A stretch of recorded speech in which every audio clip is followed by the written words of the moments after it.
ને good morning. વાગ્યા હવાના 9:30 ને આજ ગુરુવાર ને અમારા આતા જો ઉઠેગા ને હું આગળ હીરામણ કરીને પરવાર્યો તો તવા લગણ આતા પણ ઉઠ્યા તો એને પણ કાં કહેવાય કે ફ્લેવર વાળું મિલ્ક હોય ઈ સોયાનું કદાચ હોય અને ઓટ્સ આપી દીધા એનું હીરામણ તો બિચારાનું હેલું હોય દેવું આ ઊંધું જોઈ કે સોયાનું કઈ અને આપણું ગધરનું ટાણે ટાણે રાંધવાનું કેમ હોય કે ઘણી ઘણી લોટ બાંધવો રોટલીઓ કરવી પરોઠા કરવા તેલ વાળા ને ઇઝરાયલી લોકોનું કામ હોય કે જે ઇમિડિયેટલી થતું હોય ને તાત્કાલિક એવું કરે ને ખાઈ લેવાનું વધારે પડતું ફ્રીજમાંથી જ કાઢીને ખાવાનું શુકર શનિમાં એ રાંધે પછી સાહાદ હાલે એનું ફ્રીજમાં મૂકે ને ઇન્સ્ટન્ટ જે વસ્તુ બનતી હોય ને જ્યારે કે મેગી જીવન પાસ્તા જીવન એ વધારે ખાય ને એની જો આમાં ભાવે ખરે સવારમાં ઉઠે ને ગર્યા મીઠા મીઠા હા એ વાગવામાં હે ને 12:30 થયા ને મેં આ મૂક્યો દહીં વઘારવા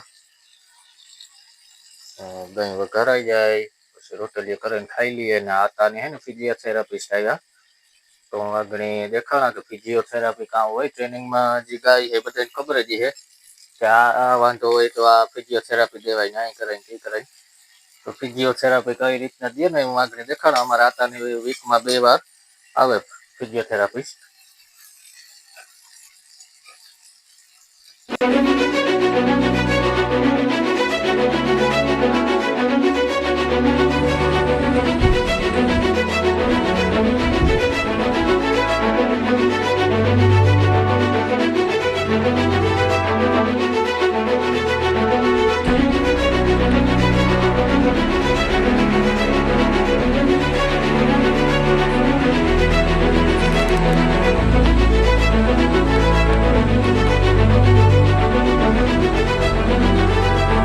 બધા હે ને એવું પૂછતા કોમેન્ટમાં કે આતાની કાં તકલીફ છે ને આ તો કાં ઉતા આતા વિશે જણાવો ને કામ કરતા ને કાં તકલીફ ઉતી નહીં કે તો હા એ વાગવામાં હે ને 12:30 થયા ને મેં આ મૂક્યો દહીં વઘારવા દહીં વઘારાઈ જાય પછી રોટલીઓ કરીને ખાઈ લઈએ ને આતાની હે ને ફિઝિયોથેરાપિસ્ટ આવ્યા તો આગળ દેખાણા કે ફિઝિયોથેરાપી કામ હોય ટ્રેનિંગમાં જે ગાય એ બધાને ખબર જ છે કે આ વાંધો હોય તો આ ફિઝિયોથેરાપી દેવાય નાય કરાય તે કરાય તો ફિઝિયોથેરાપી કઈ રીતના દે ને હું આગળ દેખાડા અમારા આતાની વીકમાં 2 વાર આવે physiotherapist.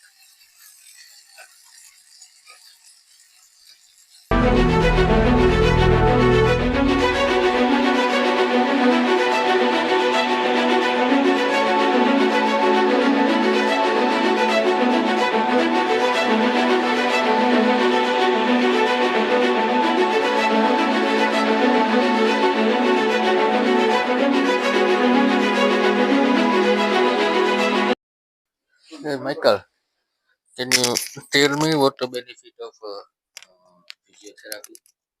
The benefit? But as we do it, maybe as when he gets on here. I'll tell you while he's on there.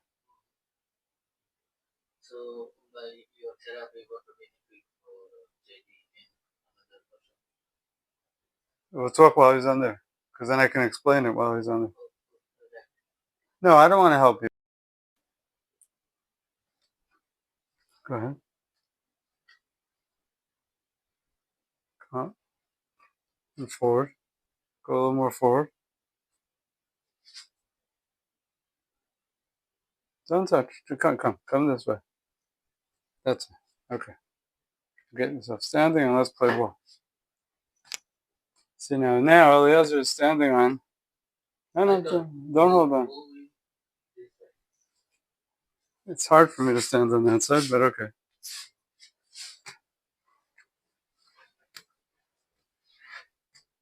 By standing on this platform, so it's an unbalanced surface, and he's throwing the ball.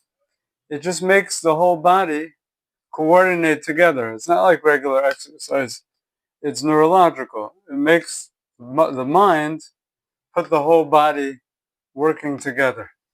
And age, not only age and neurological diseases go exactly against that. But you see, Eliezer is still pretty capable that he could do this. He's balancing himself, throwing a ball at the same time. It's amazing. And that's the whole idea, to make all the muscles of the body work together. And when he stands on these kind of things, we have harder ones, more difficult ones too that he could do. So it makes his whole body work together, and his brain is coordinating everything. Like he's doing a lot of things at the same time. That's the idea. Yeah. And he does very, look, aren't you impressed at how well he does? I once worked with someone who was younger than me, and he would get stuck. We'd be doing exercise, and all of a sudden he's stuck, he can't move. So he used to start going like this, and then he would start jumping up and down, and then he would run. He couldn't, like, if he wanted to go to the kitchen, sometimes he gets stuck, he can't go. So he'd go like this, and like this, and like this, and then he would run to the kitchen, and then he would get stuck again. But yeah, he doesn't have that. He has a little bit sometimes, it sticks in his. Can I see the video of the monkey in the middle? Feels better already, no? It's more, if you don't hold on at all, so it's better. I'm right with you. You won't fall. Put your hands down to your side. Good, good, good. If you lose your balance for a second, I'm with you. This is very hard. It's very hard. You see, you could stand on it afterwards. You'll see it's hard. And look how well he does it. Okay, again, put your hands down to your side. Don't grab on. Just try to balance yourself. I'm with you. Keep your hands down. That's it. Just stand. Good, good. It's like surfing, right? Got it, got it. I'm with you. Keep your hands down. Good. Again, look up. Wonderful. Good. Do a little more? Okay. It's 20 minutes before we do any exercise. I waited until you go. It's worth it. Okay. Let's stand on here. And we'll throw the ball. 1 foot on each one. Okay. Now let's play ball. 2 hands. I got it. 1 second. 2 hands. Let go. That's it. I got it. Good.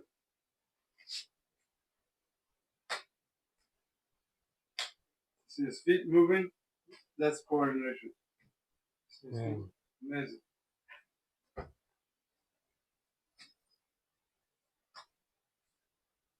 Gotcha. If I wouldn't pay attention for 1 second, he would kill himself. If I'm right behind you. Let's continue. Thank you, Michael, Thank you.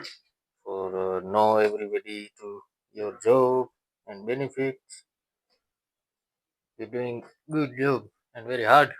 Eliezer is doing all the Yeah, Eliezer also. Thank you.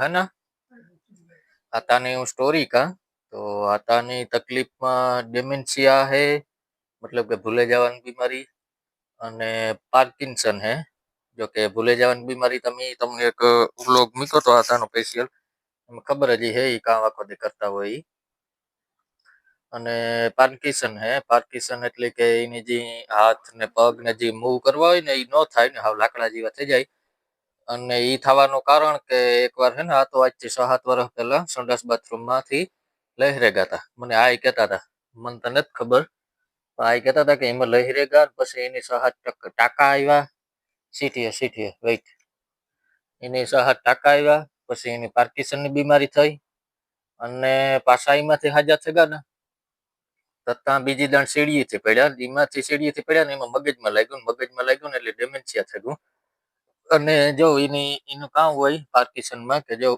આ હાથનો ને પગનો ને જે હલાવવાનો સંદેશ હોય ને એ મગજ સુધી પૂગતો ન હોય ઘણી બધી ટ્રાય કરે ને તારી પછી વર્કિંગ કરે એને જે અંગ હોય ને એ બહુ સ્ટીફનેસ થઈ જાય અહીં લાકડા જેવા થઈ જાય તો આ એની તકલીફ છે આતાની હાર્ટની બીમારી છે ડેમેન્શિયા છે પાર્કિન્સન છે 3 વસ્તુ ભેગી છે તો આજ જે કસરત કરવા આવ્યા હતા ને એ પાર્કિન્સન હાટું આવે કે એના જે લોહીનું ભ્રમણ હોય ને કસરત કરાવે તો એ ચાલુ થઈ જાય. Seat here weight.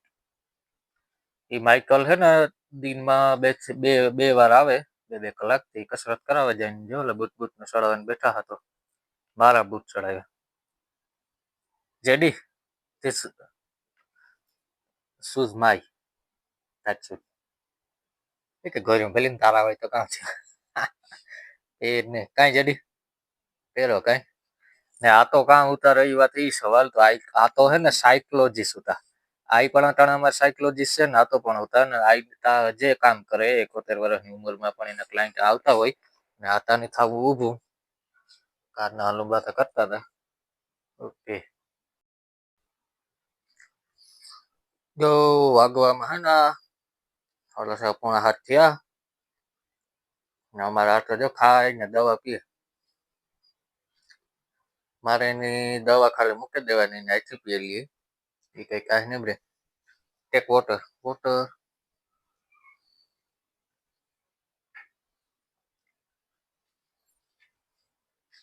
9-10 ગોળીઓ હોય એને અહીંથી પી લઈએ. એ કઈ વાંધો ન આવે. ઉટાળીને દેવી કે ખાવામાં ભેરવીને દેવી કે કાંઈ નથી થતી. મેં અમુક બટેટા બાફવા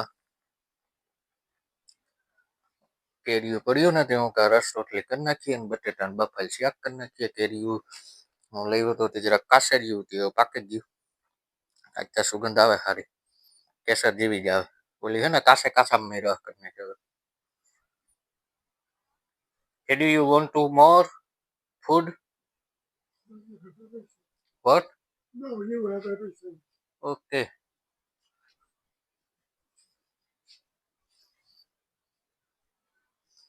પાછા અમારે ટીસુ વ્યા જાય ને ખિસ્સામાં, એ ધ્યાન રાખવું પડે. Yes. Say Shabbat Shalom. Say Shabbat Shalom. I'm not calling up for it. Shabbat Shalom. Shabbat Shalom. ખાવાની વસ્તુ ને એને તો માઇક પાસે દઈએ તો ખાઈ જ જવું. માઇક પર ખાવું છે. એક દિવસ હે ને આતાને હુએ જાવું.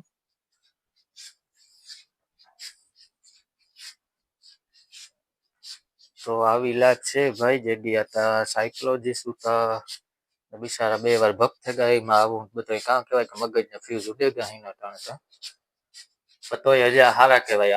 આથી પણ ડેન્જર કેસ હોય ડેમેન્શિયામાં. આ કામ કહેવાય કે ફર્સ્ટ સ્ટેજ છે.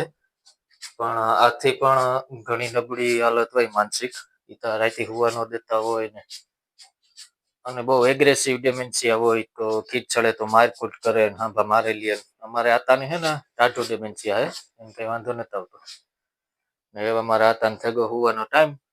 5:30-6 થાય ને તો એ હુવે જાય યારા કરે તો ખવડાવે તો દીધું. અને હવે આગળ બિચારો હુવે જાય. અહીં કઈ અમારે કાંઈ નહીં રે. ખાલી એક કામ કાંઈ છે કે ખાખા ખોરા કરવાની ટેવ બહુ છે. આ વાંધો આવે કાંઈ આતા ખાખા ખોરા કે નહીં. અમારે જો સીસીટીવી કેમેરો પણ છે. એટલે 24 કલાક અમારા ઉપર નજર. એટલી કે આપણે કઈ ખરાબ કામ કરીએ કે નથી કરતા એ માટે ન હોય. વાતાકારક છે ને પડી જાય તો એ માટે કોઈક પણ ઇમરજન્સી સિચ્યુએશનમાં કોઈક જોતું હોય ને તો ખબર પડે કે કામ જેડિયાતા કરે કે હુતા કે બેઠા કે. Good night. યા શુભરાત્રી. સે શુભરાત્રી. ગુડ. એ બિચારા ઉતારી છે. ખબર સુધી આપણે કઈ કાંઈ નહીં રે પાછી. ભાઈ વાગવામાં હે ને 8:30 થયા ને આજ મેનુમાં હે રસ રોટલી, બાફેલ બટેટાનું ટમેટાની ગ્રેવી વાળું શાક, કોરું મોરું ને જાડી મોટી રોટલી. એ કે મોણવારી કરી એટલે ખાજો. આવા થઈ જાય મોણવારી હોય એટલે. બાકી તમારી રોટલી થાય ગોળ. ને આના પેલા મેં રસ કર્યો હતો ને એમાં હું કહેતો હતો કે હાવ મોરી થૂકે ને ખાંડ એટલી નાખવી પડે ને પણ એવું નથી કે એ કેરી છે ને કાશી હતી, પાકવા નહોતી દીધી ને. હમણાં મેં કેરી લીધી પછી 2-3 દી કેટલા 3-4 દી થયા છે કે ડુંગળીમાં મેં ભારે દીધી હતી તો એ કેરીઓ પાકી ગયું ને પાક્યા પછી અમારો હોલ જો કેવડ્યો છે તમે જોયો જ છે. તો પાક્યા પછી હોલમાં ધમધમ જીત્યો એટલે અટાણે અહીં થાય કે કેસરનો જ રસ છે એવી પાક્યા પછી એવી મીઠી થઈ ગઈ એટલે જે મેં સ્ટેટમેન્ટ દીધું હતું કે ઇઝરાયલની કેરી હાવ મોરી હોય એ હું ખોટો પડ્યો કે એ કેરી કાશી હતી પણ પાક્યા પછી સારી થઈ ગઈ તો એ ખાઈ લઈએ ને કાલે મળ્યું નવા બ્લોગમાં. ત્યાર સુધી રામે રામ.